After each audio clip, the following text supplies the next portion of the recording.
Hi ಹಾಲ್ ಇದು ಗುರುವಾರ ಬೆಳಗ್ಗೆನೆ ಇನ್ನು ನಾನು ಕೂಡ ಎದ್ದಿದ್ದು ತುಂಬಾ ಲೇಟ್ ಆಯಿತು.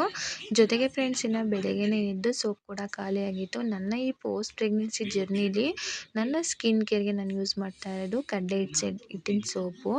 ಹಾಗೆ ಇನ್ನು ನಾನು ಫೇಸ್ ವಾಶ್ ಎಲ್ಲ ಮಾಡ್ಕೊಂಬರೋಷ್ಟರಲ್ಲಿ ನನ್ನ ದೊಡ್ಡ ಮಗನೂ ಕೂಡ ಎದ್ದಿದ್ದ.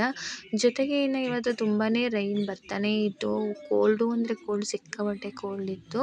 ಇನ್ನು ಬಾಣಂತಿಯರು ಈ ಟೈಮಲ್ಲಿ ಚೆನ್ನಾಗಿ ಪ್ಯಾಕಪ್ ಆದರೆ ಒಳ್ಳೇದಂತಲೇ ಹೇಳ್ಬೋದು. ಇನ್ನು ಹಾಗೆ ಫ್ರೆಂಡ್ಸ್ ನನ್ನ ದೊಡ್ಡ ಮಗನಿಗೆ ಆಮ್ಲೆಟ್ ಬೇಕಂತ ಹಠ ಮಾಡ್ತಾ ಇದ್ದ. ಹಾಗೆ ಒಂದೆರಡು ಮೊಟ್ಟೆ ಒಡೆದಾಕಿ ಜೊತೆಗೆ ಒಂದು ಸ್ವಲ್ಪ ಉಪ್ಪು ಸ್ವಲ್ಪ ಎಣ್ಣೆ ಹಾಕಿ ಈ ಥರ ಫ್ರೈ ಮಾಡಿ ಕೊಡ್ತಾ ಇದ್ದೀನಿ. ಅವನೇ ಊಟ ಮಾಡ್ತಾ ಇರೋದ್ರಿಂದ ಇದು ಬೇಕಲ್ವ ಸೈಡಿಗೆ ಅಂತೇಳಿ ಮಾಡಿಕೊಡ್ತಾ ಇದ್ದೆ. ಇನ್ನು ನಾನು ಸಹ ಊಟ ಮುಗಿಸ್ಕೊಳ್ಳೋಣ ಅಂಥೇಳಿ ಅವನದೇ ಸ್ವಲ್ಪ ಮೊಟ್ಟೆ ಫ್ರೈನ ಹಾಕ್ಕೊಂಡು ಊಟನೂ ಸಹ ಮುಗಿಸ್ಕೊಂಡೆ ಫ್ರೆಂಡ್ಸ್. ಇನ್ನು ಮಳೆ ಸ್ವಲ್ಪ ಕಂಟ್ರೋಲ್ ಆಗ್ತಾ ಇದೆ ಅಂತ ಅನ್ನಿಸ್ತು. ಹಾಗೆ ಫ್ರೆಂಡ್ಸ್ ಇದಾಗಿತ್ತು ನನ್ನ ಮಿನಿ ವ್ಲಾಗ್. ಪೂರ್ತಿ ವಿಡಿಯೋ ಚೆಕ್ ಮಾಡಿ.